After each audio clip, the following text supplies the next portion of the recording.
Hello everyone, welcome back to Lemon Solution. In this video, we'll discuss how you can mute calls on WhatsApp. So let's get started.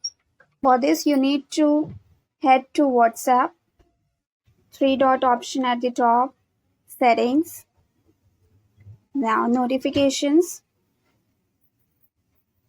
scroll down to ringtone under calls option, make it none if it is set to default ringtone. Click on OK. Now click on vibrate. If it is on default, then make it off. In this way, you can mute calls on WhatsApp. So this was the video. Thank you very much.